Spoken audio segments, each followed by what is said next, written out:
한국의 살인사건 22번째입니다. 드디어 나왔습니다. 유영철. 유영철. 네. 네. 저희 한국 사람 치고 유영철이란 이름 세 글자를 모르는 사람 거의 없을 거라는 생각이 들어요. 그렇죠. 유영철이 하면 어떻게 보면 대한민국 범죄사를 새로 쓴 사람이에요. 네. 네. 저희 프로파일러 입장에서도 유영철이 있기 전과 유영철이 있은 후가 엄청 큰 변화가 있어요. 일단 제일 기본적으로 한국의 프로파일러가 정식으로 생기게 된 게 유영철 사건이 있은 이후에 프로파일링이 필요하다라는 생각에서 저희가 채용이 됐거든요.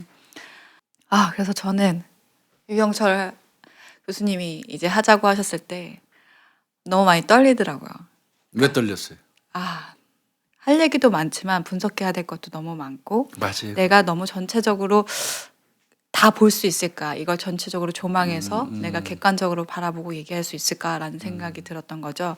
그리고 기존에 있는 분석이 아니라 나만의 분석이라는 것들이 필요하다 보니까 어디까지 봐야 이 유영철을 얘기할 수 있을까에 대한 것들이 되게 많았어요. 근데 이제 그 전에 우리가 좀 얘기하고 갈 게 있는데 프로파일러는 다 다를 필요는 없어요. 네. 내가 보니까 뭐 배상훈 교수부터 시작해서 우리 김윤희 프로파일러 뭐 등등 그 프로파일러 후배들이 많이 있잖아요. 권일용이도 있고 그 사람들을 내가 보면서 공통적으로 내가 느낀 게 뭐였냐면 물론 개성들이 굉장히 강한 사람들의 어떤 직군이고 어떤 그 단위예요. 그건 내가 이제 충분히 이해는 가는데 강박들이 있더라고. 전부 다.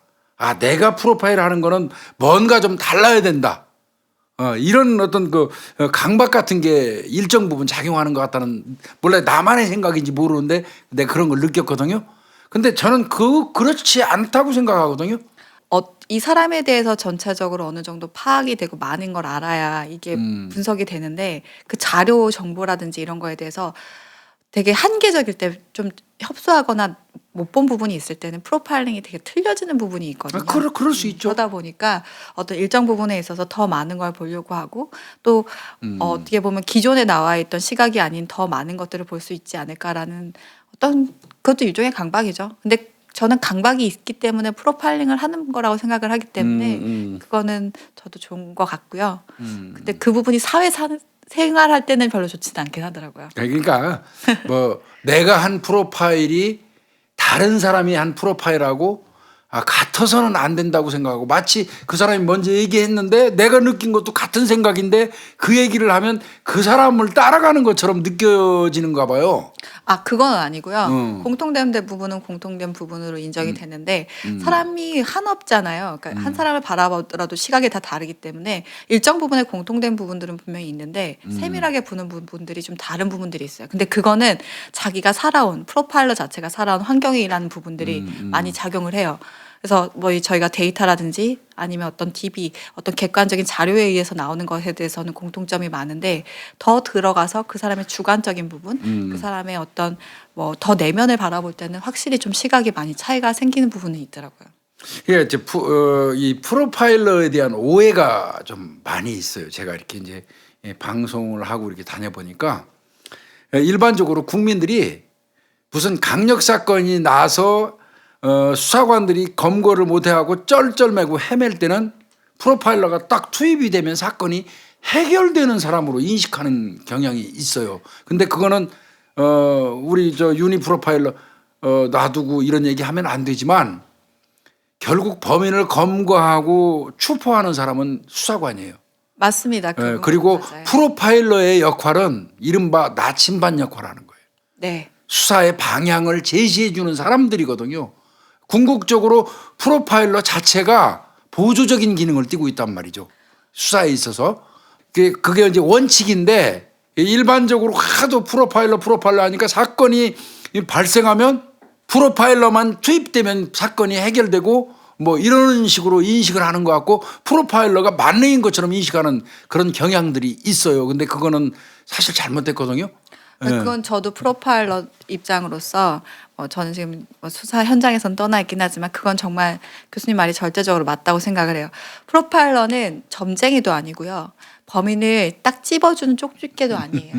어떤 상황을 봤을 때, 현장을 봤을 때 그것이 기존의 수사 방식으로 볼 수 없는, 어떻게 보면 연쇄살인이라든지 개인적인, 범죄자의 개인적인 특성들이 많이 배어 있는 현장에 있어서 그 부분들을 어떻게 수사 방향을 잡고 가는 게 좋을지에 대한 어떻게 보면 의견을 제시해주고 나침판 조언이죠. 역할을 해주는 거예요. 기존의 수사 방식이 더 맞는 범죄가 있어요. 이거는 프로파일링이 필요 없는 부분이 더 많고요. 그리고 프로파일링이 필요한 부분들이 있어요. 근데 그게 현대 사회에 오면서 어떤 연쇄살인범이든 개인 내면에 의해서 발생하는 범죄라든지 정신적인 어떤 질환에 의해서 발생하는 범죄 현장이 있거든요. 그랬을 때 프로파일러들이 필요했었고 유영철이 그런 대표적 케이스였기 때문에 그런 부분들이 부각이 된 거지. 교수님 말씀하신 대로 프로파일러가 투입되면 모든 사건이 해결된다? 그거는 저도 아니라고 생각이 들고요. 저희가 처음 발탁이 됐을 때 홍보해야 어떤 목적으로서 그렇게 활용이 된 것도 사실 처음에 있었어요. 맞아요. 그리고 언론에서 처음에 수사관들에 대한 얘기들이 많이 나왔고 또 컨텐츠를 많이 쓰다 보니까 그 다음에 프로파일링이 나왔을 때 그럼 이 컨텐츠를 어떻게 쓸 것인가라는 부분에 있어서 좀 더 만능 그리고 완벽한 뭔가 수사 해결의 키가 되는 것처럼 활용한 부분들이 분명히 있어요. 좀 약간은 과대 포장된 개념이 네, 없지 않아 맞습니다. 있어요. 그러다 보니까 이제 그런 오해의 소지가 있는데 사실은 프로파일은 수사관들도 다 해요. 네. 안 하는 게 아니에요. 다만 본인이 추론하고 추측하고 추리하는 것 자체가 프로파일인데 그게 프로파일인 것 자체를 모르는 거지. 수사관 입장에서는. 엄밀히 얘기하면 개개의 사건을 경중을 따지지 않고 수사하는 모든 수사관들이 나름대로는 프로파일을 하고 있는 거예요. 스스로. 근데 이제 프로파일이라는 그 명칭을 안 붙일 뿐인 거지. 네, 프로파일러들의 장점은 뭐가 있냐면 어쨌든 심리적인 부분들을 많이 정보를 가지고 있다라는 부분이에요. 그래서 범죄자가 내면에 가지고 있는 성격적 요소라든지 그것들의 어떤 내면적 요소가 어떻게 행동으로 드러날 수 있는지에 대한 특징들을 정보를 더 많이 가지고 있는 거예요. 그래서 그런 부분들이 현장에서 보일 때 얘기를 해줄 수 있고 어떤 요소를 통해서 아까도 얘기하셨듯이 강박적 요소가 또 다양할 수 있잖아요. 우리가 알고 있는 것과 다르게. 그럼 범죄 현장을 보면서 이 사람은 강박적 요소를 가질 수 있고 나이대는 어느 정도 추정이 될 수 있고 어떤 면이 직업적인 면이 있을 수 있고 또 우리가 사실 지리적 프로파일링 하는 부분도 심리적 장벽이라는 것들이 사람마다 다르기 때문에 어떻게 해서 어떻게 갔을 거다.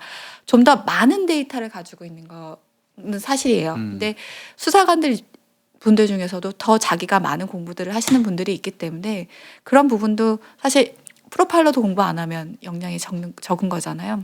어디까지가 프로파일링으로 볼지에 대해서는 정말로 교수님 말대로 그거는 개인 의견에 따라 다른 부분이라고 생각이 듭니다. 내가 지금 우리 그 윤희 프로파일러 앞에 놔두고 프로파일러를 다운시키고 격하려는 의도로 얘기 안 한다는 것도 알 거예요. 또 이거 나가고 나면 또 프로파일러 앞에 앉혀놓고 틀림없이 그런 사람 나와요.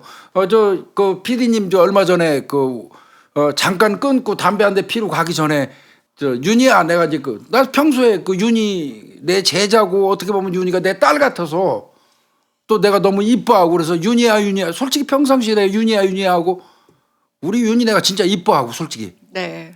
그런데 그 윤희야했다고 개지랄하는 인간도 있었어요. 근데 왜 그런 걸 중간에 우리끼리 윤희하고 하는 걸 왜 내보냈어요? 오늘 PD님 혼나십니다. 그걸 내보내는 바람에 그거 보고 말이야 무슨 예의가 없다고 말이야 윤희라고 불렀다고 윤희를 무시해서 그렇다고 그 무슨 왜 그렇게 이제 그런 게 있는데 아니 프로파일러 과정을 만든 사람이에요 내가. 프로파일러 과정을 경찰학교 교수하면서 건의해서 만든 사람이 본인인데 내가 프로파일러를 무시한다는 게 말이 되지도 않을 뿐더러 그리고 내가 윤희 내 딸 같고 내 제자고 이뻐서 내가 윤희 하고 방송 하나라도 어떻게든지 끌고 다니려고 아글아글 쓰고 지가 맨날 안 한다고 그래가지고 내가 설득 안 하고 애를 먹고 그러는데 또 혹시 또 지금 이 얘기 프로파일러의 어떤 그 만능으로 보는 시각 약간 잘못된 시각을 내가 얘기하고자 나눴던 거지 프로파일러를 무시한다거나 불필요하다고 판단하기 위해서 한 얘기는 아니니까 또 그 오해 없이 넘어가야 될 것 같고요. 근데 이건 저도 정말 정리를 해드리고 싶은 게 일단 교수님은 저를 되게 많이 아끼신답니다. 그리고 프로파일러 입장에서도요. 프로파일러와 과대 포장되는 것에 대해서 경계를 해요. 저희도 그런 얘기를 하거든요. 절대 프로파일러는 만능이 될 수 없고 쪽집게가 아니라고 얘기를 해요. 그 추리할 수 있는 부분에 한계가 있어요. 저희가 데이터가 그리고 저희 프로파일링이라는 부분들은 정황 증거라든지 증거의 어떤 밑바탕이 될 수는 있지만 직접 증거가 될 수 없어요. 그렇기 때문에 그런 부분들도 알고 있어야 되는 부분들이고요. 저는 제일 진짜 많이 경계하는 게 드라마상이나 저도 자문을 하잖아요. 영화에서 프로파일러들이 엄청 많은 해결을 하는 것처럼 저도 비춰지는데 프로파일러 입장에서는 고맙긴 한데 그건 정말 어떻게 보면 너무 많이 간 거라고 생각이 돼요.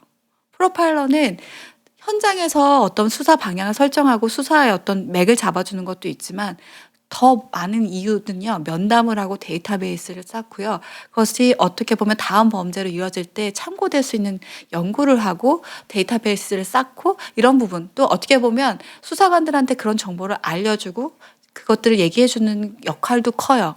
근데 그런 부분들은 거의 배제된 채 어떤 수사에서 범인을 쫓기처럼 잡는 역할로 확대되는 것에 대해서 저도 사실 경계하고 많은 현직에 있는 프로파일러도 경계를 하고 있습니다. 이 얘기가 나오는 이유는 유영철은 프로파일러 입장에서 정말 엄청난 인물이기 때문입니다. 예, 유영철은 제가 사실 그 박사 논문 내 논문 자체가 연쇄범죄 수사 전문화 관련된 내용이에요. 네. 그래서 연쇄범죄 하면 뭐 누가 뭐래도 이제 연쇄살인이죠. 유영철 같은 경우는. 근데 유영철이를 만나보려고 제가 시도를 했었어요. 그래서 면회 신청을 몇 번 했었어요. 논문을 쓴 과정에서. 근데 이제 번번이 이제 거절을 이제 당했는데 뭐 그 정도로 유영철에 대해서는 관심이 많았고요. 그래서 아마 이제 유영철 얘기하면은 뭐 그 일반인들은 전부 다 몇 명 죽였지? 뭐 20몇 명인데 정확하게 몇 명을 이 사람이 살해했는지는 잘 모르더라고요. 현직 경찰들도 어떤 경우에는 뭐 21명이라고 얘기를 하는데 정확하게 얘기하면 20명이죠. 네, 20명입니다. 예, 20명이죠. 왜 그 21명에 최초에는 21명으로 기소했어요. 네. 그 기소한 이유는 그 이문동 사건이죠. 네, 이문동 그 여성 그 사건인데 그거는 정남규가 살해한 거를 유영철이가 자기가 죽였다고 덮어쓰고 간 거. 네. 정남규가 그것 때문에 속이 엄청 상했다는 거 아니에요. TV 보면서 저건 내 건데라고. 그러면서 속이 상해갖고 뭐 죽을 뻔했다고 그런 얘기 나오지 않습니까? 그래서 나중에 공소장 변경돼 가지고 20명으로 결론이 납니다. 그래서 하나하나 지금부터 이제 그 범죄 사실을 일단은 얘기를 해야 될 것 같은데 차마 참 어차피 근데 저희 프로가 본의 아니게 수사기법이 일정 부분 이야기될 수 있는 경우가 많고요. 꼭 감춰야 되는 수사기법은 절대 얘기 안 합니다. 네. 그리고 또 잔인한 부분이 있어요. 사실은 유튜브가 우리 PD님 맨날 얘기하시는데 유튜브가 그래도 이 구독자가 많으면 광고가 뜨기 때문에 광고를 보고 그 일정 부분의 수익이 있다고 하는데 우리는 그 이 살인 사건을 강력 사건을 전담하다 보니까 유튜브의 정책에 안 맞는 모양이에요. 그래서 광고가 잘리는 바람에 사실은 수익이 없는 방송입니다. 저희 방송이. PD님이 항상 그거 가지고 툴툴거리시는데 조금 뭐 광고 떴다가 조금 있으면 내용 확인하고 살인 사건, 잔혹한 사건이 갖고 없어져 버리고 이런 형태로 되는 건데 어쩔 수 없이 진짜 어떻게 보면 잔혹성의 어떤 극치를 이루고 있는 오늘 유영철 사건을 하니까 광고는 아예 기대 안 하고 이렇게 오늘 그 고갈비포 했으니까요. 이걸로 이제 가는 방향으로 해야 될 것 같습니다. 오늘 PD님의 순환 시대인 것 같습니다. 저 한 잔만 먹고 갈게요. 와, 유영철 사건의 그 사진을 보면서 다시 한번 훅 했는데 일단은 그러면 범죄 사실을 좀 네. 이거를 범죄 사실을 경찰에서 쓴 범죄 인지 보고 그러니까 여러분들 이렇습니다. 경찰에서 범인을 검거해 가지고 그 사람의 범죄 사실을 쓰는 거를 범죄 인지 보고에 들어 있어요. 네. 그다음에 검찰에서는 경찰에서 올라온 범죄 인지 보고를 기초로 해서 기소장을 만들어요. 공소장을. 네. 그리고 재판부에서 최종적으로 재판을 하면서 만드는 게 이제 그 공판조서에 의해서 이제 이게 나오는 건데요. 그 범죄 사실 재판부에서 확정적으로 인정한 범죄 사실을 제가 좀 읽을게요. 네. 네, 준비를 해가지고 왔는데 읽겠습니다. 피고인은 2000년 10월 27일 서울 고등법원에서 강간죄 등으로 징역 3년 6월을 선고받고 2003년 9월 11일 그 형의 집행을 종료한 자인 바 1900 이제 이게 아마 그 이 사람의 이력이 나오는 겁니다. 네. 1985년 6월 12일 네. 아버지를 여의고 네. 홀어머니 슬하에서 형제들과 함께 살아오면서 예체능계 소질을 보여서 중학교 시절에는 단거리 달리기, 그다음에 투포환, 네. 기계체조 선수로 활동을 하면서 지속적인 체력 단련을 통해서 강한 손목과 악력을 갖추는 한편 장차 화가가 되기를 꿈꾸기도 하였으나 색약, 그러니까 생명이에요. 색약 등의 이유로 인해서 예술고등학교 입학이 좌절돼서 그 꿈을 접고 국제공고에 입학하였지만 절도 사건으로 구속이 돼가지고 1988년 8월 23일 소년부 송치 처분을 받고 난 이후에 학교 생활을 적응하지 못해서 자퇴하고 친구 소개로 만난 여성과 결혼을 전제로 사귀어 오던 중에 특수절도죄로 구속이 돼가지고 1991년 9월 4일 날 서울지방법원에서 징역 10월을 선고받을 당시 그 여성과 동거를 앞두고 간절히 집행유예 석방을 기원하였으나 실형을 선고받고 네. 법정에서 손에 쥐고 있던 나무 십자가를 부수는 등 낙담을 하면서 그동안 믿어왔던 기독교 신앙에 대한 그 신앙에 대해서 점차 회의를 품고 나중에는 원망과 함께 노골적으로 신의 존재를 부정하고 그 후에 이제 그 여성과 피고인의 어머니 집에서 동거를 하면서 1993년 6월 23일 혼인신고까지 했지만 또다시 절도죄로 구속이 돼가지고 93년 9월 16일 날 서울지방법원에서 징역 8월에 선고를 받고 1994년 9월 21일 날 출소한 후에 94년 10월 26일 날에는 아들을 낳았지만 낮에는 웨딩숍 사진기사 일을 하고 또 밤에는 불법 퇴폐업주들을 상대로 경찰관 행세를 하면서 금품을 갈취하고 그 갈취한 그 불법 음란물을 판매하다가 단속이 돼서 1995년 4월 27일 인천지방법원 부천지원에서 음화 판매죄 등으로 벌금 300만 원을 선고받은 일이 있고 절도죄로 수배 생활을 하면서도 계속 경찰관 자격 사칭, 공갈범행 등을 일삼다가 98년 2월 13일 날 서울지방법원에서 공무원 자격 사칭죄, 절도죄, 공문서 위조죄, 불실기재 면허증 행사죄로 징역 2년을 선고받고 99년 5월 19일 날 안양교도소에서 만기 출소한 이후에 또다시 범행을 반복하면서 경찰관 자격을 사칭해서 미성년자를 강간한 혐의 등으로 2000년 3월 15일 날 구속돼 가지고 2000년 10월 27일 날 징역 3년 6월을 선고받고 이렇게 이제 그 쭉 이 사람의 그 이력이 쭉 나옵니다. 네, 아마 유영철에 대해서 띄엄띄엄 아시는 분들은 계시겠지만 이렇게 공소장에 기재된 내용들을 디테일하게 아시는 거는 아마 이번이 처음이실 거예요. 처음일 겁니다. 네. 예.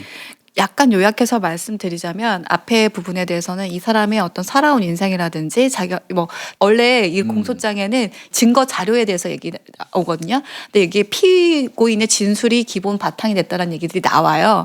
그래서 이거는 대체적으로 유영철의 얘기인데 유영철이 살아온 얘기들을 이제 뭐 예체능계에서 뭐 자기를 하려고 했지만 세계학이 되면서 뭐 좌절이 됐고 어떤 이런 불우한 환경이 분명히 있었다라는 얘기들을 거론을 하게 되는 거고요.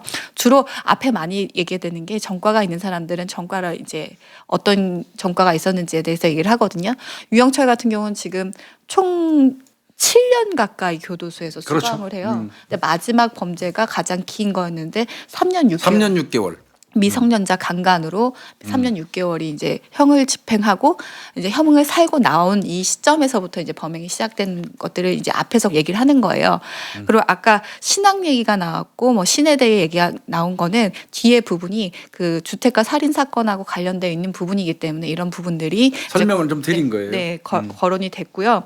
그다음에 이 전 아내 얘기가 나오는 부분도 나중에 윤락 여성이라든지 여성을 대상으로 한 범죄에 있어서 이것들이 영향을 미쳤기 때문에 본인은 그렇게 주장을 하고 있거든요. 그렇기 때문에 이런 부분들이 앞에 공소장에 네, 제시가 되는 겁니다. 그러니까 3년 6월을 선고받고 이제 그때는 3년 6월을 받을 때쯤에는 유영철이 그 여성과 전 아내하고 살고 있었단 말이죠. 네. 그러다 보니까 피고인의 이와 같은 범죄 행각에 대해서 염증을 느낀 그 이제 결혼한 여성 아내죠. 아내가 2000년 12월 24일 날 크리스마스 이브 날이에요. 재판상 이혼을 신청해 갖고 이혼을 당합니다. 네. 그래서 이제 그 이혼 과정에서 이 결과가 어떻게 나냐면 아들에 대한 양육권마저도 뺏겨요. 또 아내 되는 여성이 유영철한테 개새끼라고 그래요.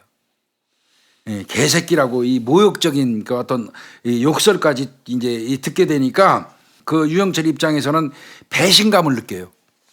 그래서 그 배신감을 느껴가지고 아들하고 그 아내를 살해하려는 마음을 품습니다.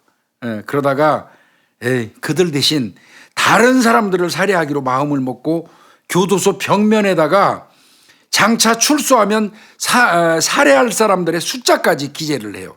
그러면서 무차별 살해를 결의를 다지면서 신문이라든지 보도된 그간의 연살인 사건 그 범행 이거를 기사를 전부 분석을 해요. 네. 갖다 놓고. 그러니까 완전 범죄를 계획을 하는 거죠.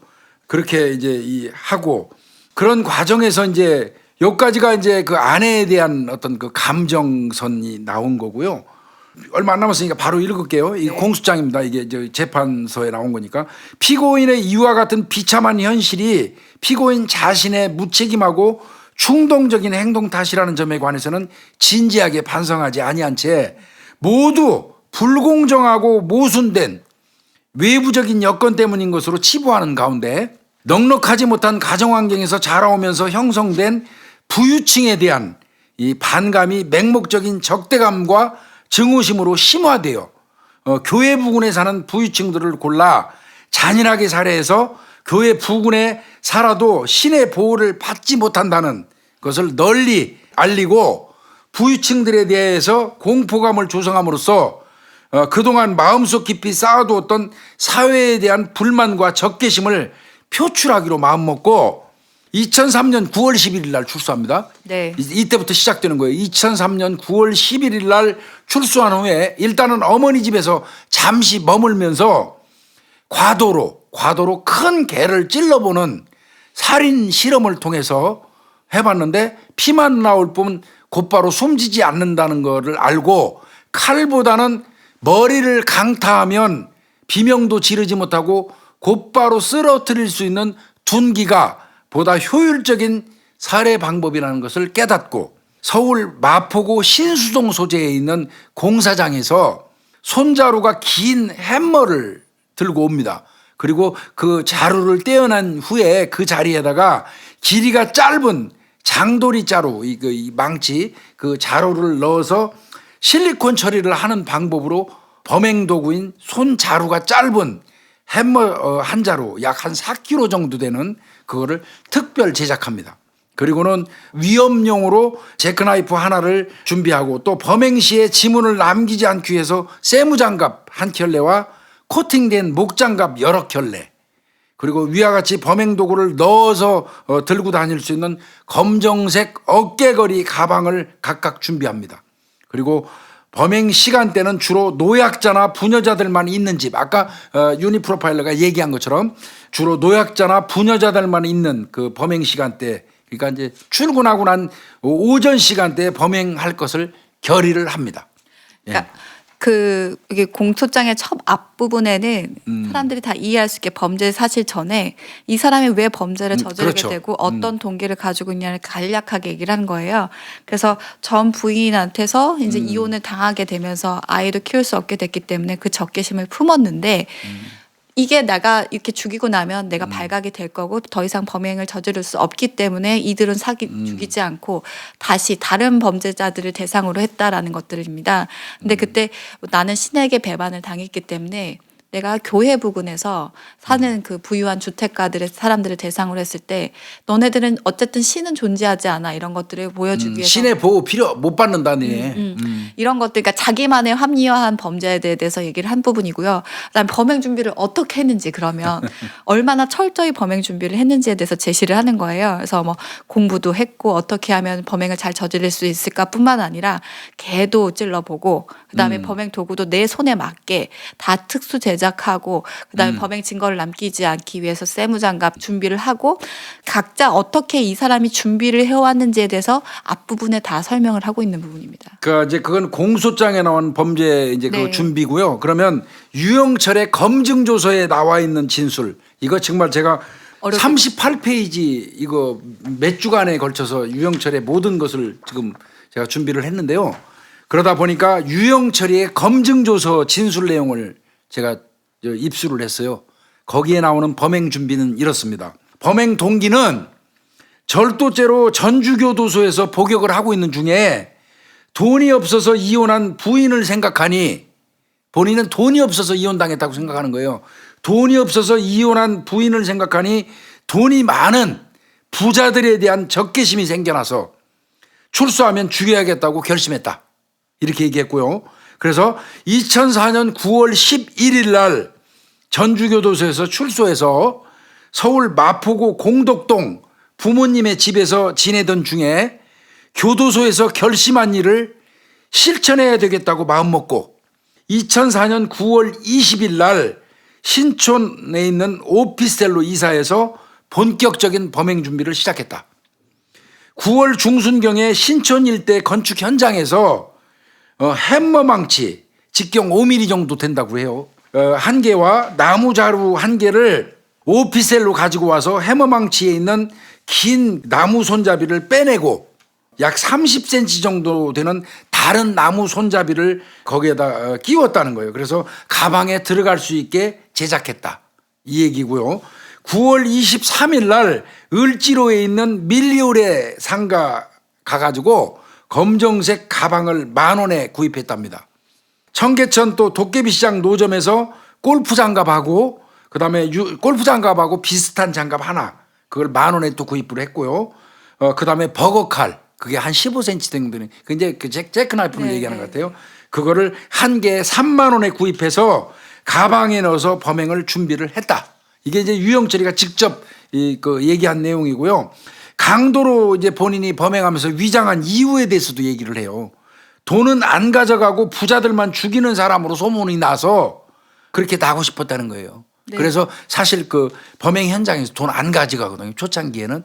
자, 이게 이제 유영철의 검증조서에 나오는 범행 준비 과정입니다. 우리가 알고 있는 유영철은 사이코패스고 뭐 자기가 불우한 환경에 있었고 자기가 돈이 뭐 많은 사람들을 대상으로 범죄를 했다고 주장하고 그런 부분들이 대충은 알고 계셨을 거예요. 근데 그 유영철이 진술한 부분이 이런 거였고 실제로 유영철이 범죄를 준비했다는 건 알고 있었지만 이렇게까지 철저하게 준비를 그렇죠. 했다는 건 아마 모르셨을 거예요.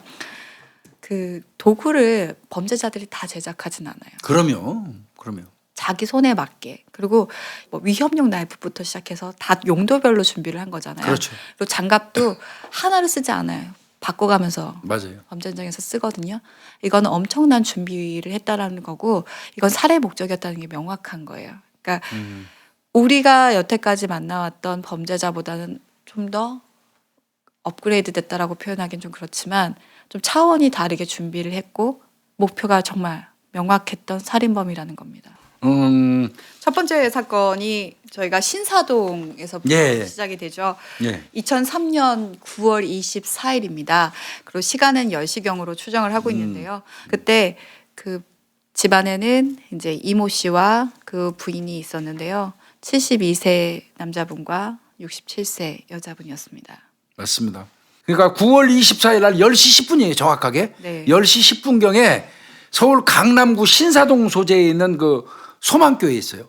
이제 거기 단독주택에 딱 갑니다. 가가지고 세무장갑 아까 준비했다고 그랬잖아요. 세무장갑 딱 끼고 뒤편에 있는 담장을 훌쩍 넘어갑니다. 그래서 정원으로 딱 침입을 해요.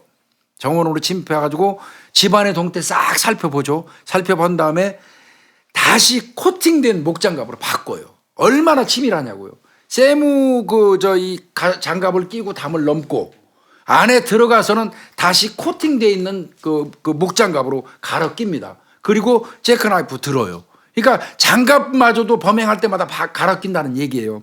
제크나이프 딱 들고 현관문 열고 딱 들어갑니다. 들어가니까 안방에 인기척이 있어요.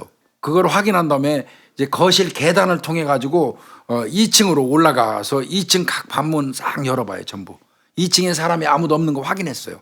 다시 내려와요. 내려와 가지고 안방문 확 열어제치는 거예요. 아까 인기척이 있던.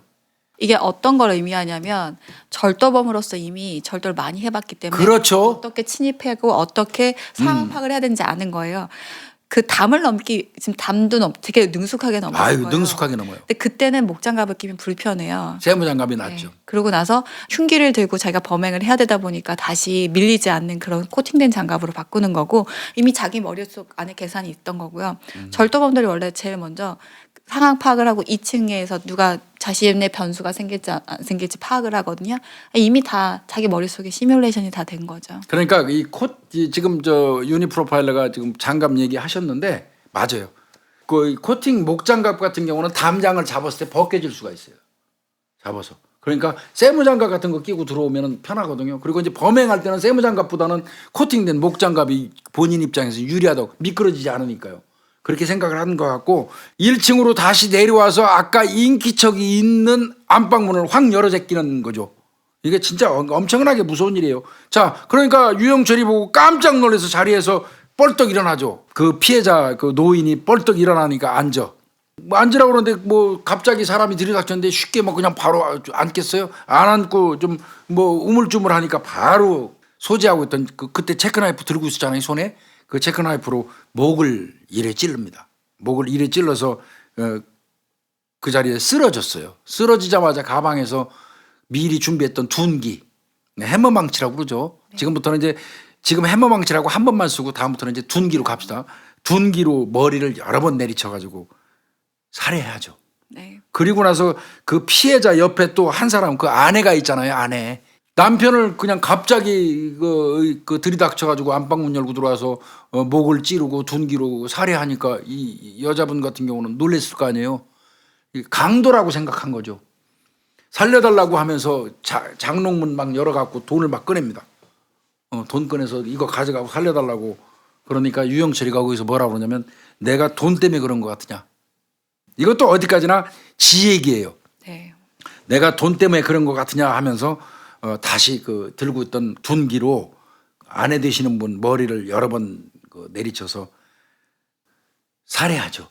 그런데 그 살해하는 과정에서 먼저 이 둔기로 내리친 남편 같은 경우는 아직 살아있어가고 움직이고 있었대요. 그 사람 마저 때려가지고 두부 손상으로 두 사람을 현장에서 살해해버립니다. 이게 사실은 그 S여대 의사예요. 명예의사.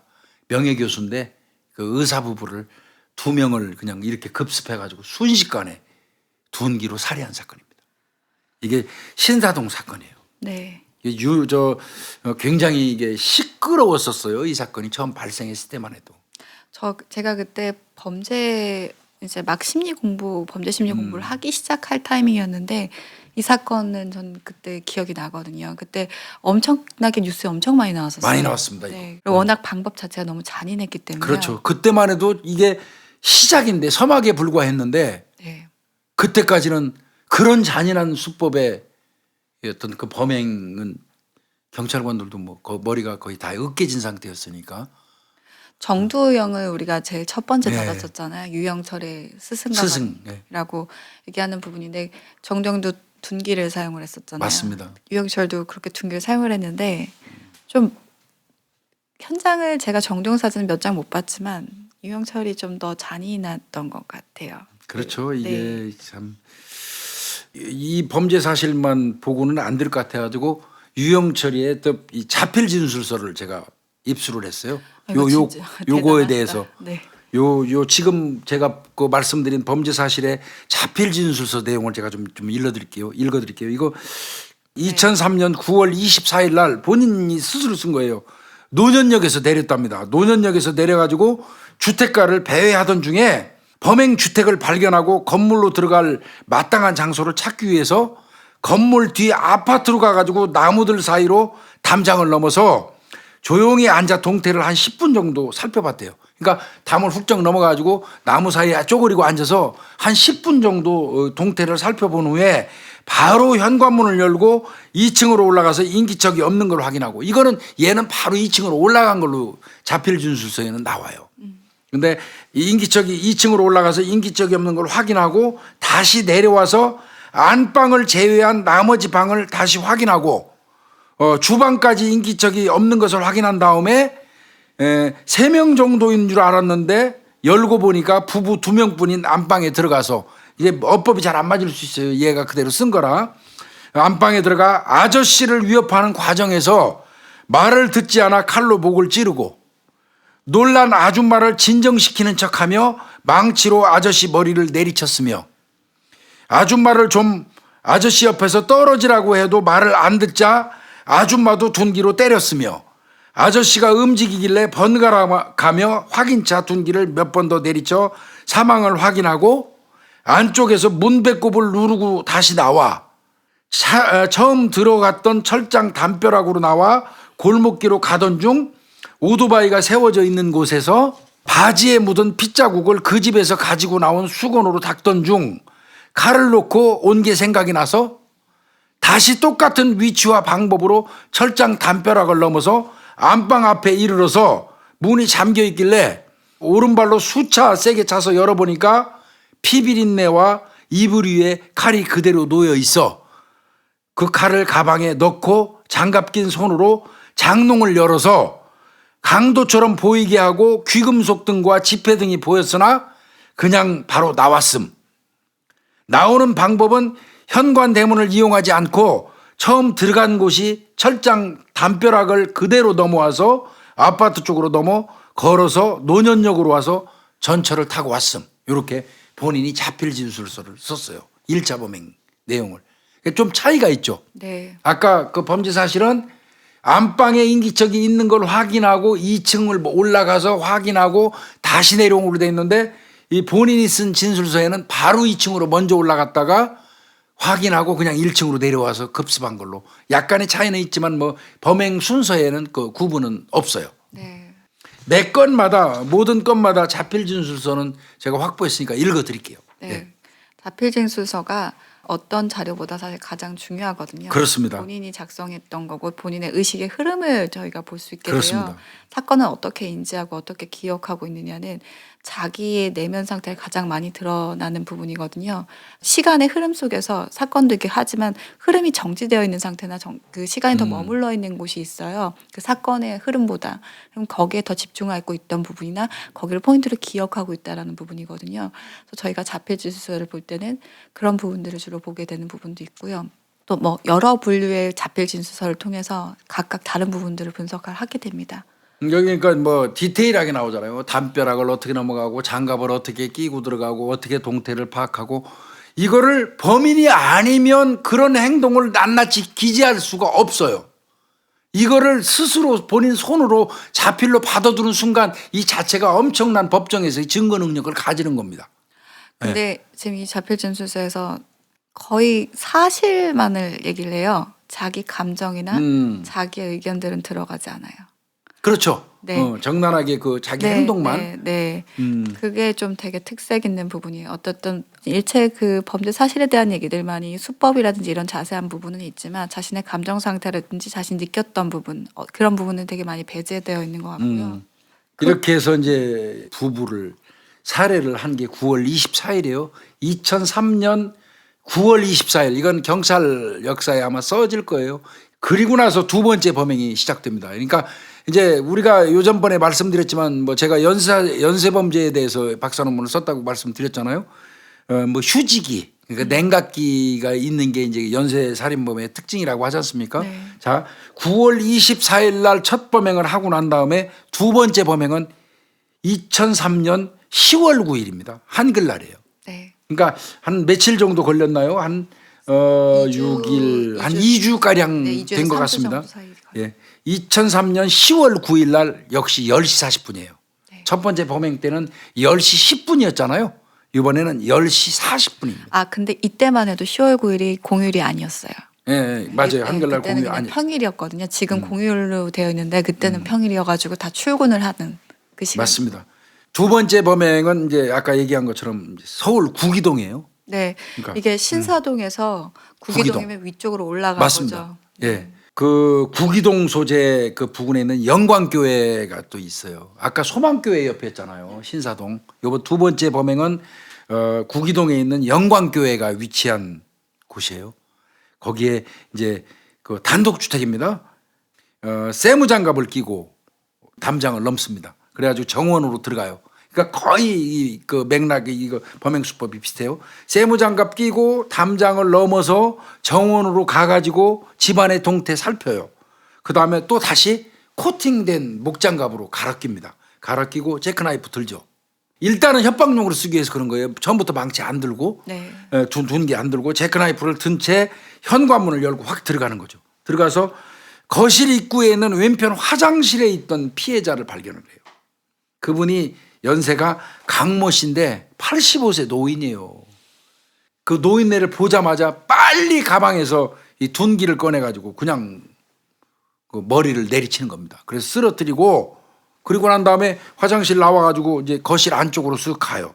가다가 그 자기 나름대로는 이제 그 화장실에서 한번 내리쳤으니까 85세 노인이니까 사망했을 거로 보고 이제 싹 안쪽으로 거실 안쪽으로 가고 있는데 사망했을 거라고 판단했던 그 노인이 화장실에서 비틀비틀하면서 걸어 나오는 겁니다. 걸어 나오는 걸 보니까 이건 안 되겠다 싶으니까 또 재차 둔기로 머리를 때려서 쓰러뜨리죠. 그리고 난 다음에 거기서 둔기를 이제 넣고 또 다시 제크나이프로 바꿔들어요. 이게 네. 살짝 얘기를 드는 게 아까 살해 방법으로는 둔기가 좋다고 본인이 판단을 했다고 했잖아요.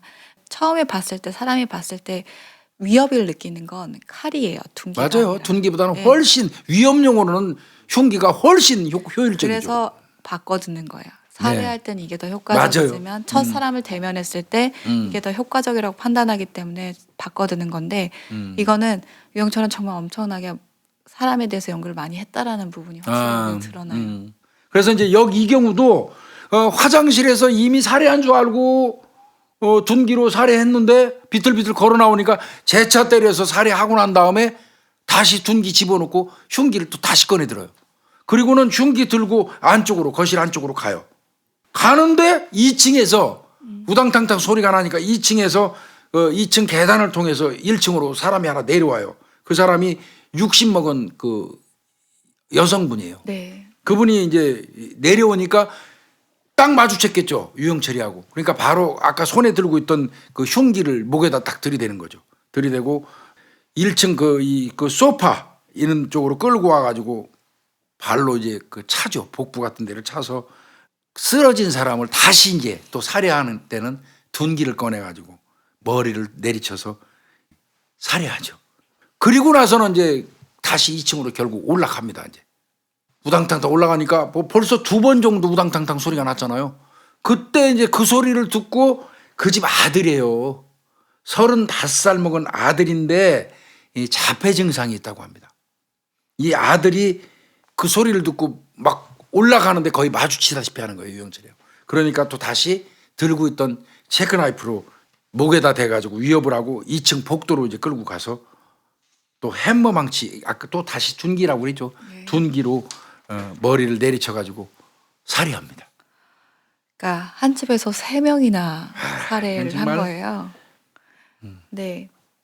특히 30대 그 남성분은 엄청 많은 타격을 예, 거의 뭐 이 뇌수가 빠져나올 정도로 그게 이제 말을 못 알아듣기 때문에 앉아 머리 숙여 등등 이야기를 하는데도 막 뭔가 못 알아듣는 소리로 막 뭐 하니까 유영철이가 그냥 마구 공격을 한 것 같습니다. 그래서 뭐 거의 머리가 사실 저는 그 사진 봤거든요. 그 두부 손상 상태를 뭐 어떻게 입으로 표현할 수 없을 정도로 잔인합니다. 뭐 예. 이 어떤 일부에서는 유독이 이제 그 그 젊은 남성에 대해서 타격을 되게 많이 했다라는 그렇죠. 부분들이 있어요. 그만큼 거기에 위협을 많이 느꼈고 뭐 자기가 뭐 자존감이 워낙 낮고 남자로서에 대한 그런 뭔가 약소함이라는 걸 느끼기 때문에 더 많이 가격을 했다라는 얘기들도 있어요.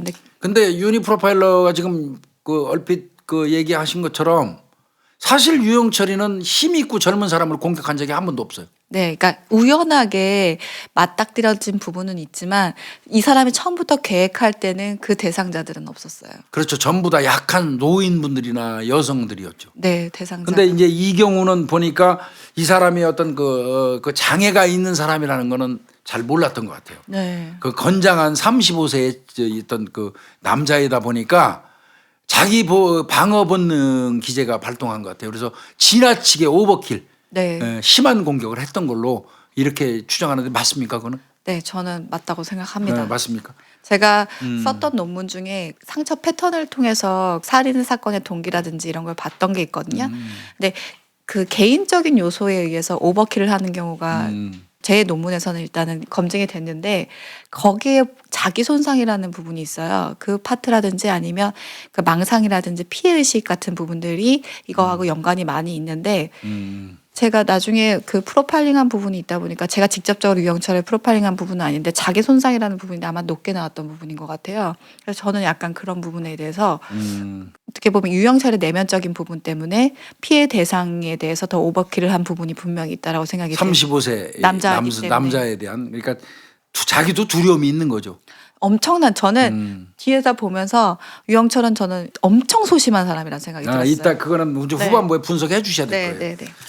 그리고 이제 그 유영철이가 그때 이제 금고하고 자개 농을 좀 뒤집니다.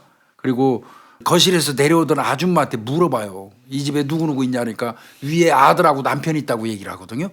그러니까 아들은 살해했잖아요. 네. 남편을 찾으려고 지하실까지 내려가 봅니다. 그러니까 뭐 아주 마저 살해하려는 그런 생각이었던 거죠. 그런데 뭐 찾지 못했고 그래서 이제 당일날 3명을 이제 살해한 걸로 끝이 나는데 이것도 유영철의 자필 진술서 내용을 확보를 했어요. 좀 읽어드리겠습니다.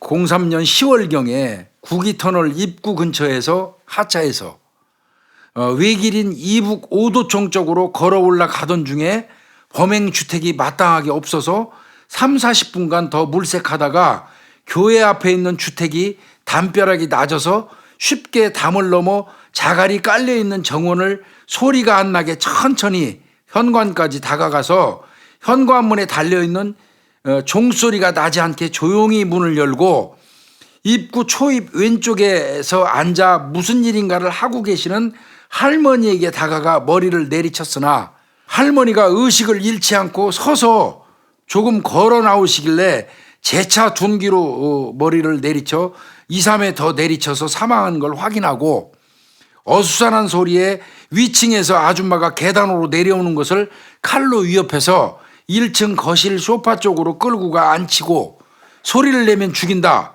위층에 누가 있냐? 이렇게 물으니까 남편과 아들이 있다고 하여 머리를 숙이라고 한 다음에 시키는 대로 하지 않아서 발로 복부를 2번 가격하고 완전히 눕자 머리를 여러 번에 걸쳐서 내리쳐서 사망을 확인하고 2층으로 올라가던 중에 아들로 보이는 사람이 말을 더듬더듬하며 누구냐고 물어 보길래 칼로 위협하며 앉게 하고 머리를 숙이라고 해도 계속해서 알아듣지 못하는 말로 뭐라고 하길래 바로 머리를 내리쳤으나 의식이 계속 남아있길래 이거 참 뇌가 터져나올 정도로 머리를 수회에 걸쳐서 내리쳤으며 사망을 확인한 후에 남편이라는 사람을 찾기 위해서 방마다 뒤졌지만 아들로 보이는 그 사람 방에 게임하는 컴퓨터가 켜져 있고 아줌마 방으로 보이는 방에서 금고가 열려 있길래 어지럽게 강도로 위장을 하기 위해서 그럴듯하게 물건을 만져놨고 자개농이 있는 방에 들어가서 나와가지고 신발 등에 그 수건을 하나 갖고 나왔대요. 그래서 신발 등에 핏자국을 없애고 현관 큰 대문으로 유유히 나와서 피 묻은 수건 등은 근처 쓰레기 봉투에 안 보이게 넣었습니다. 처음에 그 집에 가게 된 동기는 이게 웃겨요.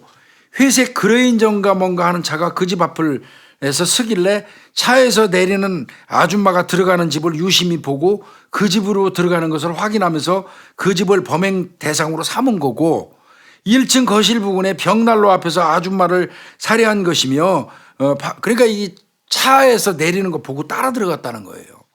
이제 뭐 쭉 뭐 빼고요. 지하실까지 갔다고 그랬는데 지하실 안에까지 뒤지지는 못했던 것 같아요. 개가 짖는 소리가 좀 나서 그냥 내려가지 않았다는 거예요. 완전히 그 기념주화라든지 이런 게 많이 있었지만 손대지 않았다 이렇게 얘기를 하고 있어요. 그래서 구기동에서는 3사람을 살해했습니다. 네. 이게 자필 진술서 내용이에요. 전 자필 진술서를 지금 처음 듣거든요. 보거든요. 근데 제가 이제 읽으실 때 드는 느낌은 확실히 절도범이 맞는 것 같아요. 오랫동안 했던 게 사건의 방을 인지하는 엄청 공간 능력이 뛰어나죠. 네, 네. 그 인지하는 기준 자체가 물건으로 인지를 하고 그 시간에 그것이 사실 살해를 얘기할 때는 그게 굳이 많이 필요한 부분이 아닌데 그 부분들에 대해서 되게 많이 얘기를 하고 있거든요. 그다음에 올라가는 위치라든지 내려가는 위치, 오른쪽 쇼파라든지 그러니까 우리는 그냥 쇼파라고 하지 오른쪽 쇼파까지는 그렇죠. 얘기하지 않거든요. 그러니까 공간, 이 사람이 공간을 인지하는 능력이라는 것이 많이 발달되어 있었고 그것은 아마 범죄를 하면서 자기가 개발된 능력이라고 생각이 들어요. 스스로. 네, 어느 정도 갖고 있는 부분도 있겠지만 아마 이 일을 통해서 많이 그것들이 인지가 된 부분이라고 생각이 들어요. 이게 이제 2번째 사건입니다. 그러니까 첫 번째 2사람 살해했잖아요. 2번째 3사람 살해했어요. 근데 지금 우리가 조금 전에 설명드렸다시피 이런 상황에서 유영철이의 어떤 공격을 받으면 네. 아마 이거 속수무책일 거예요. 갑자기 들이닥쳐가지고 문 벌컥 열어져 끼고 칼 목에다 딱 들이대고 앉아. 앉는 사이에 가방에서 둔기 꺼내서 그냥 때려버리면 사망이지 뭐예요. 이런 형태로 범행하니까 이거는 내가 볼 때는 선정되는 순간 뭐 이 살해당할 수밖에 없는 그런 정도의 범행을 저질렀다고 봐야 돼요. 유영철은 아예 주저함이 전혀 없어요. 전혀 없어요. 주저함. 그냥 다 죽일 거라고 생각을 하고 들어간 거예요. 그러니까 마구잡이로 그냥 뭐 그 확인 사살까지 하는 거예요. 둔기로. 참나 이 유영철이라는 인간은 정말 뭐 이 2개만 가지고도 지금 이미 5명을 살해했는데 이 용서받지 못할 인간인데 이거는 거의 서막에 불과하죠. 네. 그리고 다시 죄송합니다. 심리적 냉각기가 더 짧아져요. 짧아집니다. 네, 그러면서 다시 이제 위에 있잖아요. 강남과 강북으로 갔죠. 다시 강남으로 갑니다. 강남구 삼성동으로 10월 16일 네, 맞습니다. 다시 범죄가 일어납니다. 이제 10월 9일 날 범행하고 10월 16일이니까 뭐 불과 뭐 한 일주일 상관이죠. 2003년 10월 16일 12시 30분이에요. 이거는 조금 늦은 시간입니다. 서울 강남구 삼성동 소재에 있는 행복교회입니다. 이번에 아까 1번은 소망교회, 2번은 영광교회죠. 3번째 이제 삼성동에 있는 거는 행복교회입니다. 행복교회가 위치해 있는 이제 그 단독주택 앞에 이르러서 똑같습니다. 세무장갑 끼고 단독주택 그 뒤편 담장을 훌떡 넘어가는 거죠. 자, 정원이 있습니다. 정원에 침입해서 코팅 장갑으로 갈아 낍니다. 자, 다시 위험용 체크나이프 듭니다. 1층 현관문 열고 딱 들어가니까 그 왼쪽 그 화장실에서 일하던 그 69세 먹은 유모 씨 일하고 있는데 목에다가 그 흉기 들이대죠.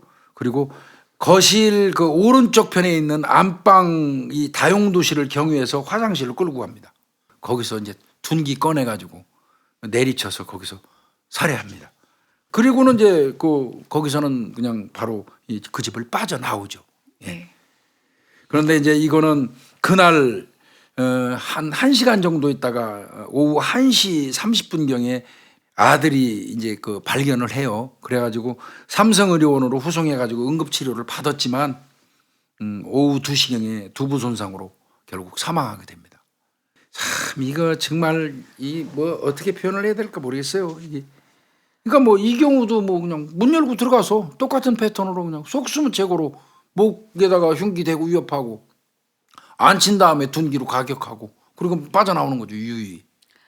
범죄자들이 조금씩의 범죄 패턴을 그래도 그 똑같은 방식으로도 변화를 주긴 주거든요.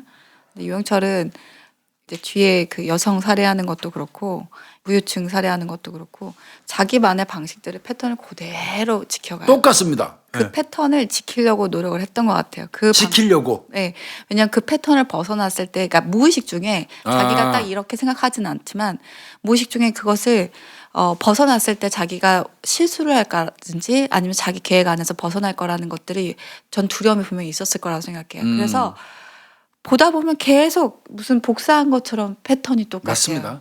그러니까 내가 일선에서 수사하면서 보면 범행 수법이 첫 범행이 성공한 케이스대로 그대로 답습하는 경향이 압도적으로 많아요. 네, 이 경우도 지금 유니 프로파일러가 얘기하고자 하는 부분이 그거죠. 네 맞습니다. 네, 그런 것 같습니다.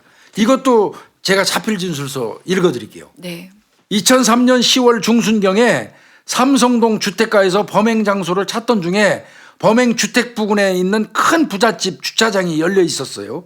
거기에 들어가서 정원에 있던 남자가 나가기를 기다렸는데 1시간이 돼도 안 나가길래 그 집을 포기하고 다시 나와서 참 이게 선정에서 벗어난 거예요. 얼마나 운이 이게. 그래서 다시 나와서 밑으로 계속 내려오던 중에 어떤 차가 내 쪽으로 오길래 얼른 주차장 쪽으로 몸을 숨겨. 그러니까 이게 항상 쫓기는 그런 불안감이 있었나 봐요.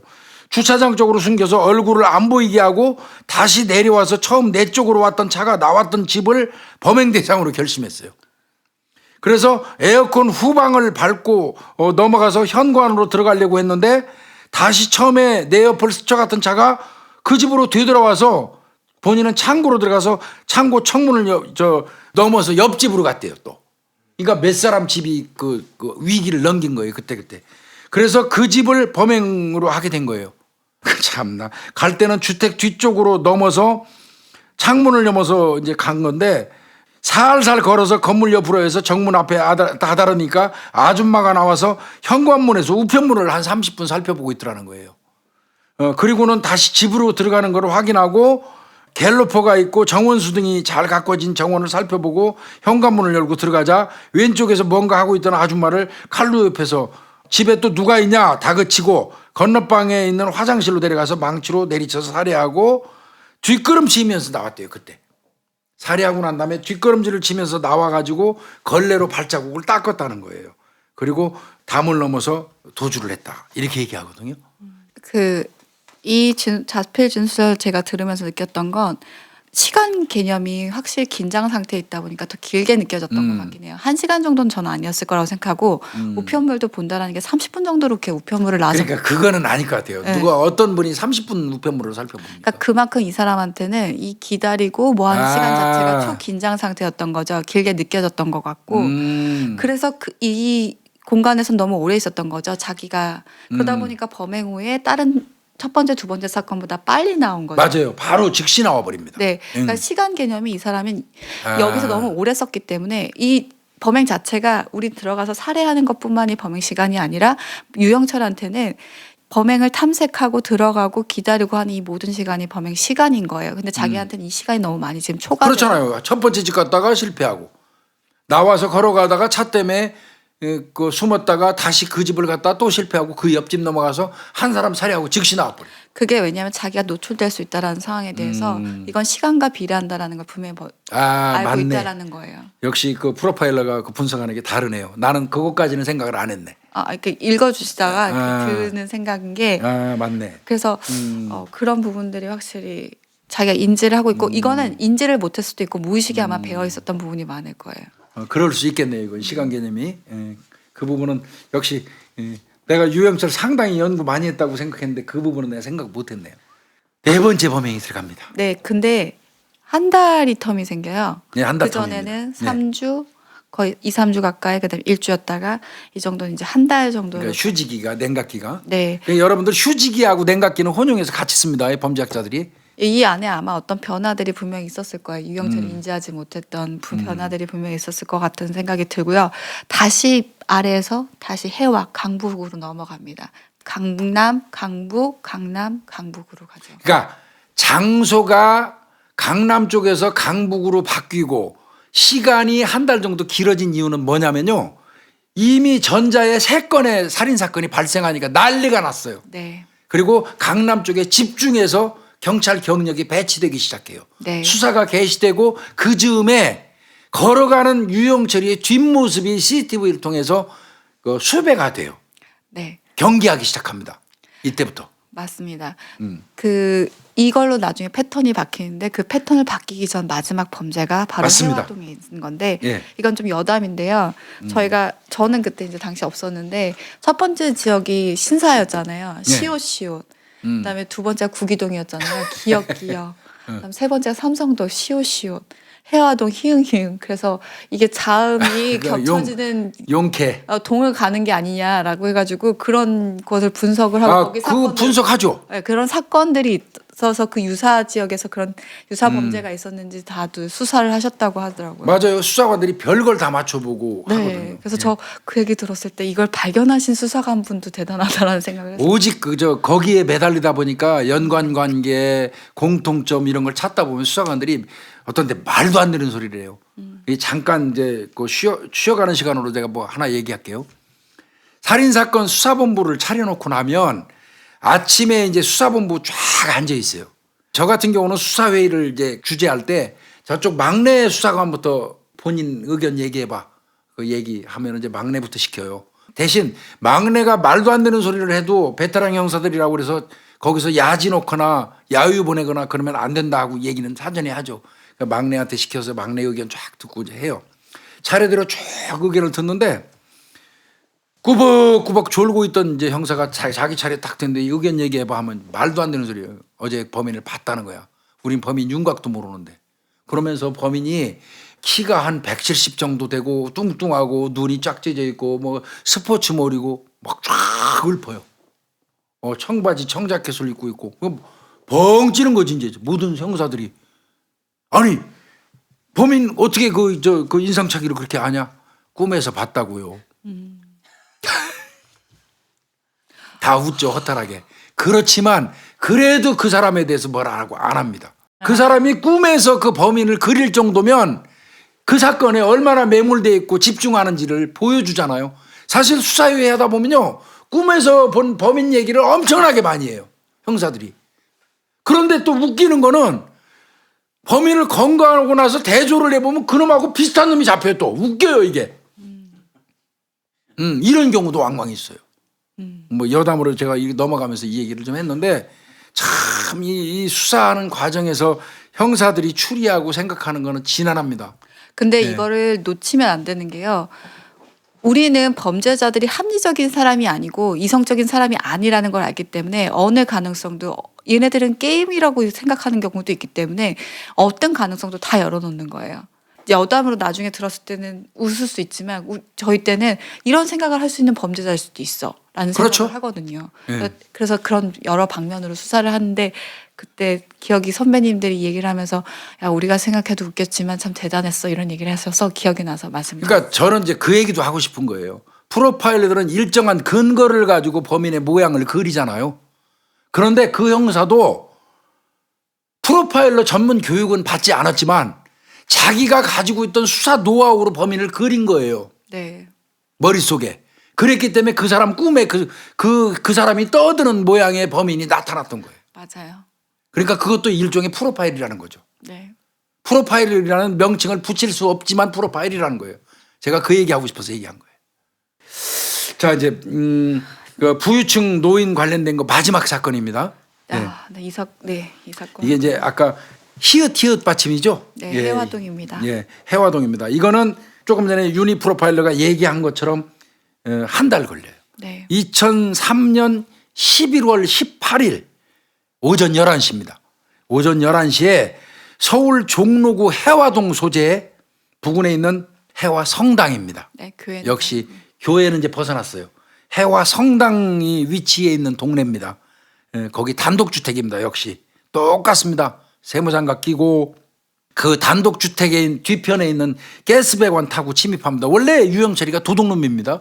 출신이 성분이 도둑놈 성분이에요. 그래서 이 절도범이니까 가스배관 잘 타요. 이 도둑놈 새끼니까. 그 단독주택 뒤편 그 가스배관을 타고 침입을 합니다. 먹지 말아야 되는 줄. 이거 내가 도둑놈 새끼라고 얼떨결에 해가지고. 네, 출신 성분에 웃음을 좀 참았었는데. 이건 뭐 우리 시청자분들 이해하실 거예요. 아, 예. 죄송합니다. 이거 진지하게 얘기하는데. 근데 나는 진지하게 도둑놈 새끼라고 그랬는데. 아, 예.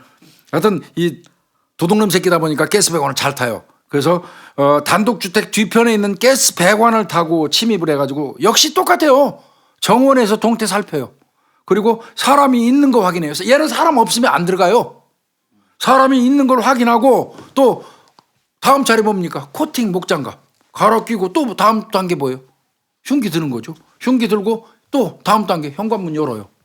확 열고 들어가는 거죠. 그 가서 거실 계단을 통해서 2층으로 올라갑니다. 2층으로 올라가서 2층 각 방문을 열어가지고 2층에 사람 없는 거 확인해요.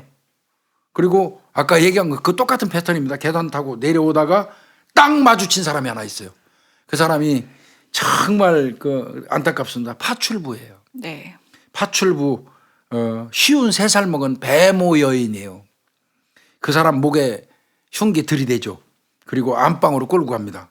안방 확 열고 들어가는데 그 안에는 누가 있었냐면 87세 된 노인분이 할아버지예요.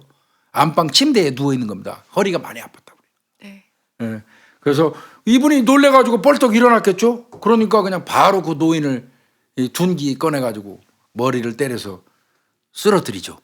그러니까 이제 그 아이가 또 있었나 봐요. 애를 안고 막 소리 지르고 이제 하는 거예요. 그러니까 그 여성도 살해합니다. 네. 그리고 애는 데리고 나와가지고 참 난 아이를 살해 안 한 것도 정말 이런 얘기 하면 안 되지만 정말 최소한도 양심이 있었는 모양이에요, 이 새끼가. 하기야 이런 놈한테 양심이라는 얘기 자체를 붙일 수도 없겠지만 어찌됐건 저는 아이는 애가 막 우는데 애는 죽이지 않았어요. 저는 자기 아들하고 크로스가 됐을 거라는 생각이 들어요. 아들. 네, 무의식 그래, 중에 내가 이 아이를 죽이면 자기 아들한테 어쨌든 그러니까 그거는 어떻게 보면은 자기도 인지하진 못했겠지만 거기까지는 못 갈 수 있었던 이유는 아들 때문이었다고 저는 생각이 들어요. 그러니까 아마 잠깐 안방 쪽에 아이를 놓고 파출부 아줌마가 일을 하다가 유영철이하고 맞닥뜨린 것 같아요. 그리고 흉기로 위협해서 안방문 열고 들어가가지고 할아버지 둔기로 살해하니까 그 여성은 그 안방에 있던 아이를 안았던 거예요. 그리고 아이가 막 울으니까 그 이제 그 여성 살해하고 아이는 유영철이가 들고 와가지고 이불 그 같은 걸로 그냥 포대기 같은 걸로 겹겹이 해가지고 뭐라 그럴까 덮어놓는 거죠. 유영철이가 아이는 살해하지 않았습니다. 그리고 아이는 사실 노출 목격의 대상은 아니니까요. 그렇죠. 네. 그리고 나서는 이놈이 다시 이제 아이 그 소파 위에 놓고 다시 안방으로 들어가보니까 피해자들이 아직 완전히 사망한 상태가 아니었어요. 재차 확인 사살합니다. 예, 그리고 난 다음에 강도범으로 이제 위장하려고 이놈이 2층에 있는 금고방으로 가요. 네. 유영철이가 거기 가서 금고를 열으려니까 잘 안 되잖아요. 그러니까 현관문에 있는 그 곡괭이하고 전지가위를 들고 와요. 그래서 이제 지는 뭐 강도 위장하려고 그걸 뭐 금고를 뭐 여는 척 하려고 했다고 하는데 내가 볼 때는 아니에요. 아까 얘기한 것처럼 출신 성물이 도둑놈이기 때문에 금고 열어서 귀중품 있으면 가져가려고 한 거예요. 분명히 저는 그렇게 봅니다.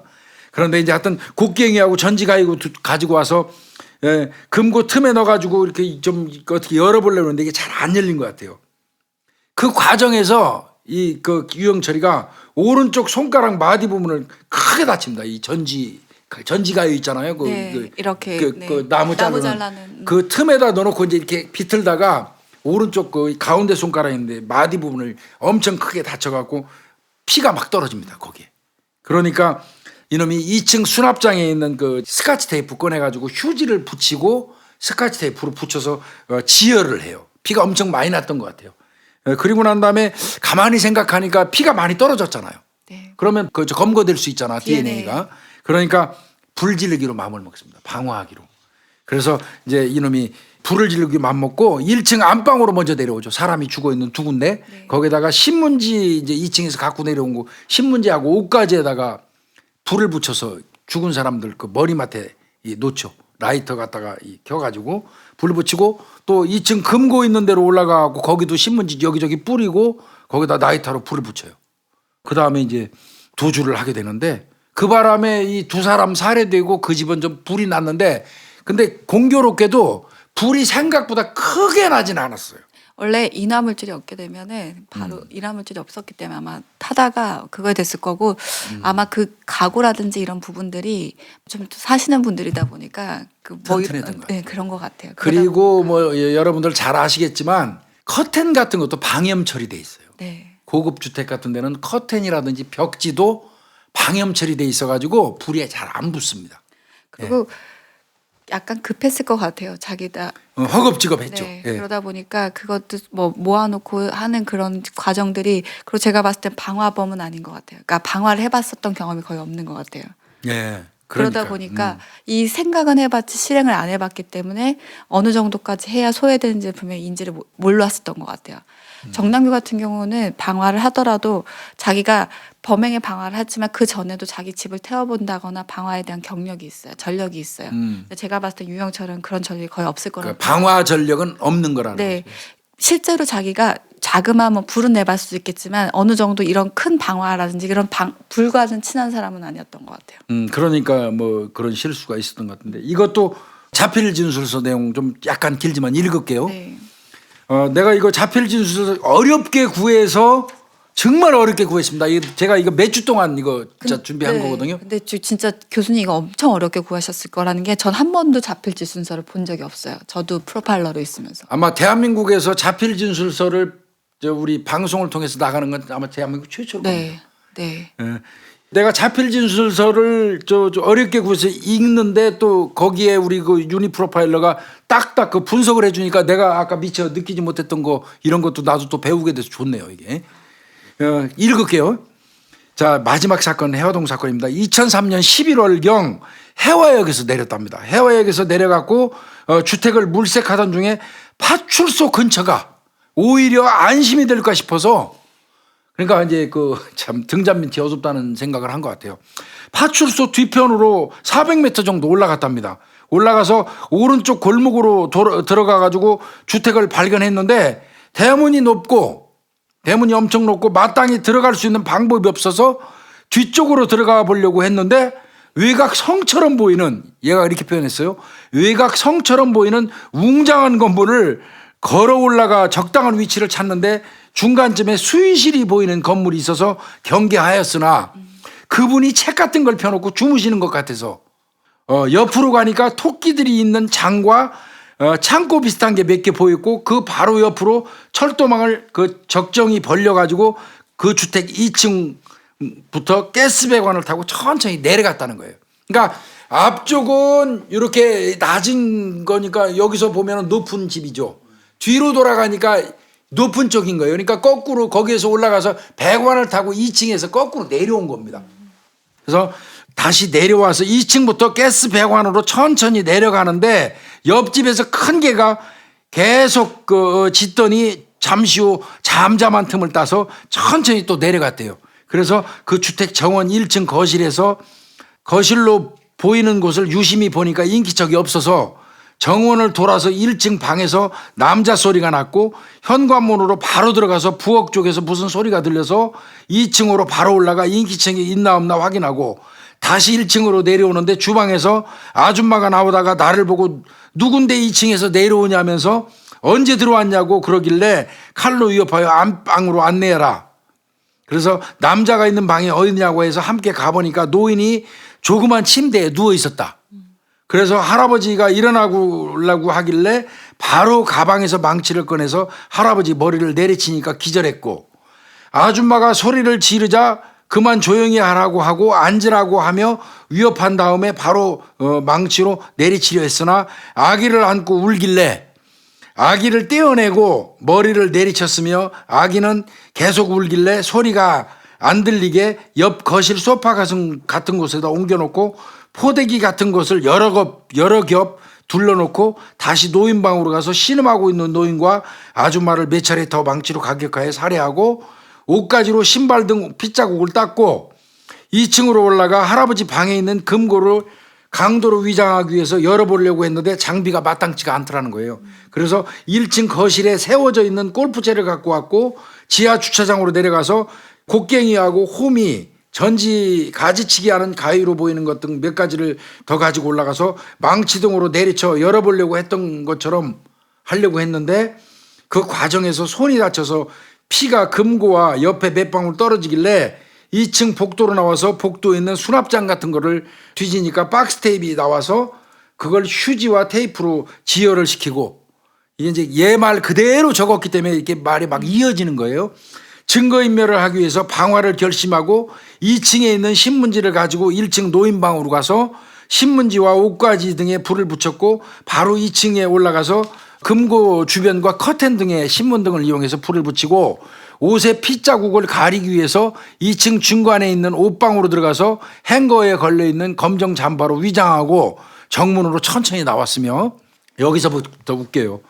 불타는 장면을 보기 위해서 북은 수녀원으로 보이는 건물 옥상으로 올라가려고 했으나 1층에서 여자가 어디 가느냐 그러기에 최모 교수를 만나러 왔다고 했으나 그런 분 없다길래 2층 거실에서 뽑아 마신 스탠컵을 든 채 다시 나와서 근처에 컵을 버리고 그 주택을 확인하러 갔는데 불이 꺼져가길래 이상하다 싶어서 1시간 정도 왔다 갔다 하면서 동태를 살피는, 그러니까 오랫동안 머물렀어요. 동태를 살피는데 승합차가 도착하더니 초인종을 눌러도 응답이 없길래 그냥 가고 또 2, 30분 있다가 웬 여자가 다시 그 집으로 들어가는 걸 보고 되돌아서 현장을 떠났다. 현장에서 절취한 그 잠바는 남대문 먹자 골목에 있는 노숙자 주변에다가 두고 본인이 신고 있던 버팔로 신발, 이게 버팔로 신발 이제 나중에 분석하겠지만 굉장히 중요합니다. 버팔로 신발은 칼로 잘라서 봉투에 담아가지고 쓰레기 더미 위에 버렸고, 신발은 10월경에 탑골 그 버팔로 신발이요. 10월경에 탑골공원 옆에 있는 금강정화 2층 매장에서 신어보고 골라서 1층에서 버팔로 닦는 전용 왁스와 함께 13만 원 정도로 되는 가격에 샀던 겁니다. 이렇게 자필 진술이 나와 있어요. 아마 이거 형사분이 많이 옆에서 도와주셨던 자필 진술서 같아요. 왜냐하면 이것도 저것도 저거 이거지. 그러니까 순수한 그러니까 적나라하게 순서를 적은 거예요. 적었는데 그런 부분 속에서도 저희가 이제 캐치하는 부분들이 있는데 확실히 이게 소리에 민감해요. 앞에도 그렇고 뒤에도 그렇고 소리에 민감하다. 네, 개 짖는 소리 싫어서 올라왔다고 그러고. 그리고 인기척이 들리자 그다음에 무슨 소리를 듣자 이렇게 소리에 반응한다라는 것들이 자기가 확실히 절도범인 것 같아요. 그러니까 자기가 소리라든지 어떤 긴장. 그러니까 전형적인 도둑놈이에요 원래가. 네. 그리고 교수님이 얘기했던 그 절도 이거 진짜 강도 목적이었다. 이거 열려고 했던 거 그것이 확실하게 이해가 된다는 게 위장을 하려면 보통 그렇게 정성을 들이지 않거든요. 그냥 대충 하고 나오면. 네, 정리하고 근데 이거는 지금 자기가 모든 방법과 도구들을 다 사용해서 그걸 열려고 했던 시도들이 다 보이거든요. 금고 속에 있는 걸 훔치기 위해서. 그렇다면 경제적으로 분명 이 사람이 어떤 압박을 받기 시작을 했던 부분들이 분명히 있을 거예요. 돈이 필요했던 부분들이 있었던 것 같고 그걸 절취를 했던 게 확실히 맞는 것 같고, 나와서 지켜봤다라고 한다라는 거는 자기가 처음으로 어쨌든 다른 패턴을 한 거예요. 나와서 방화 범죄. 네, 방화 범죄, 그 방화를 했을 때 얼마만큼 일어나고 그것들을 보고 싶었던 거죠. 어떤 결과를. 근데 생각보다 자기가 했던 그 방화가 성공적이지 않았던 거예요. 그럼 어떤 상황인 것들이지 이제 지켜보려고 거기서 좀 더 대기를 하고 있었던 부분이었던 것 같은데, 어떻게 보면 패턴을 처음 바꿔봤는데 자기한테는 그게 실패였던 부분이고 자기가 이제 어떻게 점점 더 조여온다라는 걸 인지하게 되는 순간이 아마 네 번째 사건 이후였던. 그래서 아마 이제 버팔로 신발이라는 게 CCTV로 나오기 시작했어요. 그 전에 뒷모습만 찍혀 있고 CCTV에 신발 특징점을 경찰이 수배할 때 버팔로 신발이라고 얘기를 했어요. 네. 전단에. 네. 그러니까 이제 버팔로 신발은 이 사건 하고 나자마자 다 가위로 잘라가지고 쓰레기 더미에다가 봉투에 담아서 버린 거예요. 그러니까 증거인멸을 시도한 거고요. 유니프로파일러가 얘기한 거 보니까 또 다시 내가 느끼게 되는데 맞네요. 아까 그 지하실로 내려가다가 개소리가 들려서 포기. 또 아까 2층 그 가스배관을 타고 내려오는 중에 옆집 개가 짖어서 잠깐 멈추고 있다가 개가 잠잠해져서 다시 내려오고. 자동차가 오니까 창고 쪽으로 옆으로 숨고. 맞아요. 소리에 민감한 건 맞네요. 이 사람 자체가 소리라는 것들을 그 어떤 자기한테 발생할 수 있는 위험 요소라고 인지를 하고 있는 절도범이 그 전형적이잖아요. 예, 소리 나면. 그러니까 무의식 중에 그게 있는 거예요. 그러니까 자기가 어떻게 컨트롤하려고 하는 게 아니라 자기 이미 몸속에 배어 있어서 그 반응을 하기 때문에 그게 포기 요소로 계속 작용을 하게 되고 자기 행동을 바꾸는 신호가 되는 거예요. 근데 현장에서 사실 이게 제일 어려워요. 왜냐하면 소리는 남아있는 증거가 아니기 때문에 얘가 행동 패턴을 어떻게 바꿨는지에 대해서 분석을 할 때 없어지는 소리 요소는 사실 저희가 분석할 수 없는 요소잖아요. 나중에 이렇게 봤을 때 얘가 소리에 반응하고 뭔 거 알 수 있지만 이건 중요한 내용이다. 현장에서는 사실 소리는 남아있기 때문에 얘가 어떻게 해서 행동의 변화를 줬는지 요소가 되게 적어요. 그래서 이게 좀 많이 불편한 부분들이 이 현장을 분석할 때는 이게 되게 불편하긴 하더라고요. 참 이거 보면 그 유영철이는 전형적인 어떤 그러니까 태생은 도둑놈인데 이제 이 범행 계획을 세우고 나오면서 야수로 돌변하고 연쇄살인마로 돌변한 그런 케이스인데 지금 행동 패턴을 보이는 거는 확실히 이 절도범의 어떤 그 전형을 보이는 건 맞죠. 네, 강도 같은 경우는 대인 범죄잖아요. 그 대물 범죄 절도하는 사람들이 오히려 더 꼼꼼한 성격을 많이 가지고 있어요. 다 아시겠지만 강도는 사실 스킬적인 부분을 키운다기보다는 어떤 자기가 쉽게 돈을 얻는 방법들을 생각을 하거든요. 근데 절도는 사실 침입 방법부터 자기가 나오고 증거인멸 방법까지 되게 범죄에 있어서 사실 되게 많은 계획을 세워야 되는 부분이고 탐색하는 부분들도 그렇거든요. 근데 그것들이 아마 유영철의 범죄가 좀 더 치밀해질 수 있는 부분들이 얘가 절도를 해봤기 때문에 저는 그 부분들이 더 치밀할 수 있었을 부분이라고 생각을 들어요. 저는 근데 그 마지막 사건에서 방아가 성공하지 않았기 때문에 그나마 아이가 살 수 있었다라는 부분에 대해서 그러면 그건 저는 아이 걱정 제일 많이 했어요. 네. 다 돌아가신 분들도 안타깝지만 그때 아이까지 죽었다고 한다면 저는 이걸 정말 못 분석했을 거라는 생각이 들어요. 사실 이건 자기가 죽이지만 않았을 뿐이지만 이건 아이가 죽을 수 있다라는 걸 분명히 인지하고 있었거든요. 아니 살해 의지를 가지고 불지른 거죠. 솔직히 말해서. 그리고 이불도 덮어놨다는 건 아이가 숨을 못 쉴 수도 있다. 그러면 여러 겹으로. 지금 이제 앞부분 유영철이가 처음 범행을 시작해서 앞부분 부유층 혹은 그 종교 교회나 성당 쪽 인근에 사는 사람들을 범행 대상으로 삼아가지고 했던 일련의 그 어떤 사건을 지금까지 설명을 좀 드렸고요. 이거 유영철이 사건은 솔직히 말씀드려서 한 번에 우리가 일회로 이거 분석하기는 좀 어렵습니다. 기본적으로. 그래서 우리 시청자분들한테도 아마 1, 2회에 걸쳐서 아니면 3회까지 갈지도 모르겠습니다만은 좀 자세히 분석을 하도록 하고요. 오늘은 지금 앞부분 그 살인사건 부유층 노인이라고 일반적으로 칭하는 그 사건을 지금 분석을 좀 했고요.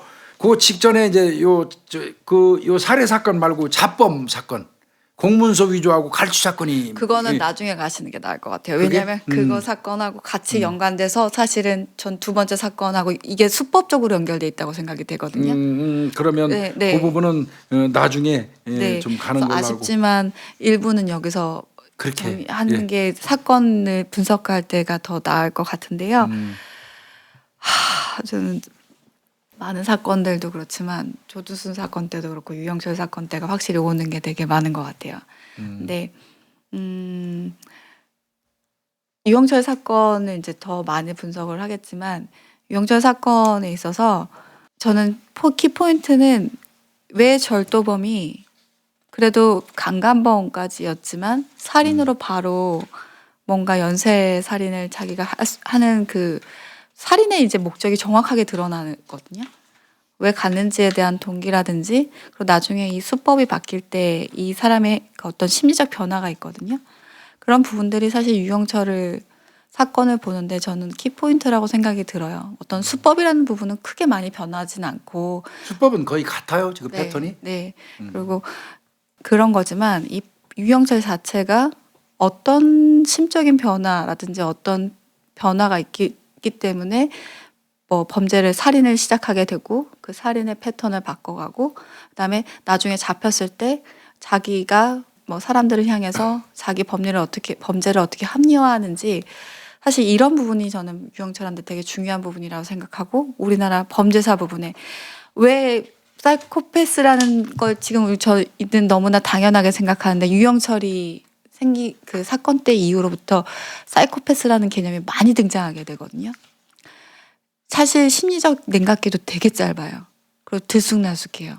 나중에 뒤에 사건을 보시겠지만 범행 날짜도 기억을 자기가 본인도 못해요. 그건 못하죠. 네, 네. 근데 보통의 범죄자들은 그 기억을 하거나 기록하는 범죄자들도 많은데 얘한테는 그냥 일상인 거예요. 그러다 보니까 그 범죄를 너무나 손쉽게 저지르고 너무나 악랄하고 편하게 저질렀던 범죄자라는 생각이 듭니다. 일단은 여기까지 가는 게 좋을 것 일부 같아요. 하고요. 뭐 결국 잠깐 순서는 얘기해야 될 것 같아요. 네. 다음에는 이런 이제 주로 얘기하는 그 영화에 나왔던 그 네, 추적자. 전화방 그 여성들 정확하게 얘기하면 11명이죠. 살해한 사람들이. 네.